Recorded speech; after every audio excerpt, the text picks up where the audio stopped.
In the 18th century, smallpox would either turn you into a pockmarked monster or kill you. But in the countryside, milkmaids, blessed by cowpox, had some mysterious immunity to smallpox.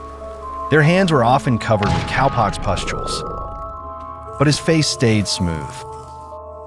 When country doctor Edward Jenner heard this, a bold idea struck him. Could cowpox grant protection against smallpox? In 1796, he put it to the test. He took pus from a cowpox pustule on a female worker and inserted it into an 8-year-old boy. It was like injecting a curse into innocence. The boy got a fever, but recovered quickly. The true test came 6 weeks later. Jenner inoculated the boy with real smallpox. This was murder, but fortunately the boy was unharmed. The virus had no effect on him. Jenner's magic worked, but was followed by a huge outcry. The Royal Society rejected his paper. Opponents depicted him as a demon, showing vaccinated people growing horns and hooves.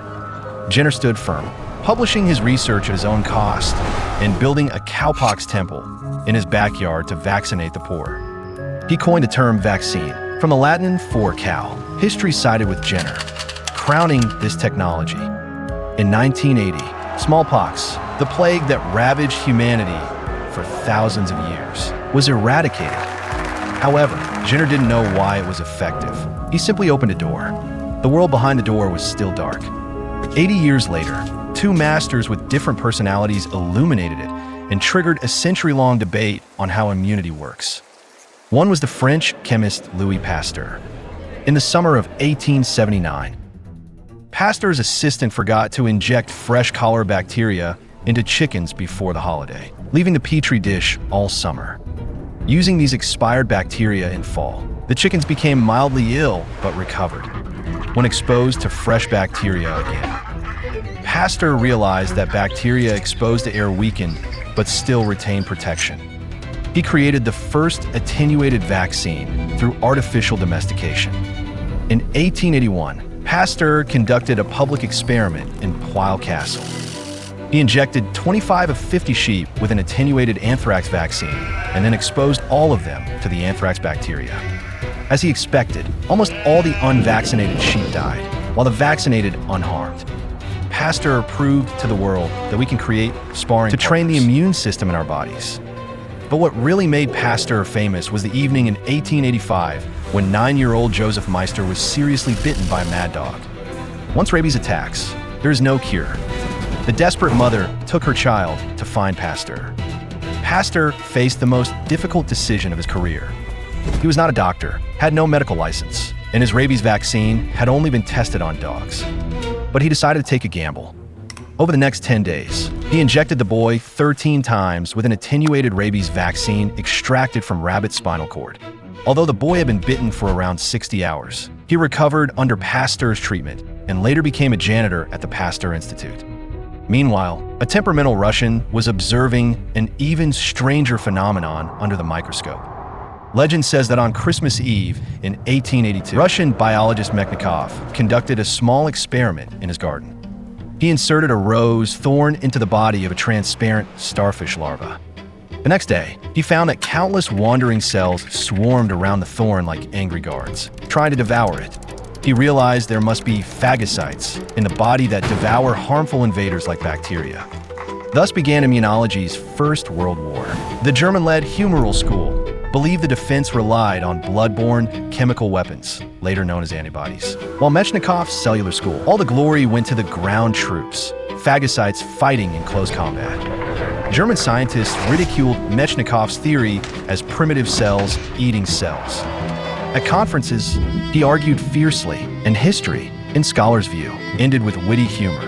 The 1908 Nobel Prize was awarded to the mortal enemy, Mechnikov and Paul Ehrlich, the representative of the humoral school. The answer is self-evident. The army in our body is both a sophisticated chemical weapons arsenal and a heroic ground commando. If the previous story, it's about how do we spot and destroy the enemy. The 20th century posed a darker question. What if the enemy is ourselves? Immunology pioneer Ehrlich believed the body had a mechanism to stop the immune system from self-destruction. But reality proved far harsher. Doctors see more unexplained illnesses. Healthy children suddenly develop diabetes and die from extreme weight loss. Young women show butterfly-shaped facial rashes and organ failure, lupus. No bacteria or viruses are found. Not until the mid-20th century did scientists find these patients had antibodies against their own tissues. The immune system mistook its own cells for invaders, waging a ceaseless civil war. Systemic lupus erythematosus is the ultimate betrayal. The immune system launches a general attack on the cell nucleus, setting the entire kingdom ablaze. In people with type 1 diabetes, it targets insulin-producing cells as traitors who must be eradicated. This is where we get to the truly disturbing truth. The immune system's main mission may be self-definition, using a harsh friend or foe test to divide self from non-self in a chaotic world, an act that inevitably leads to paranoia and tragedy. Allergies and autoimmune diseases are the logical extension of this violent definition. They mirror the fundamental paradox of our being. We crave boundaries due to our vulnerability, yet we suffer from them. This paradox, the paradox of biology, is almost inevitably projected outward. Looking back, we wonder if the cities we build, the laws we make, and the nations we create are merely replicas of our immune systems, used to defend against external pathogens, to define the boundaries between us and them, but also to be caught up in war, prejudice, and civilization's autoimmune disease. Therefore, the deepest question remains unresolved. Our fragile self, shaped by countless internal wars. How can we coexist with a world unlike us, when guardians and destroyers are the same? How do we define true health and peace? This may be the most profound repercussion immunology has brought to the 21st century, beyond teaching us to fight disease.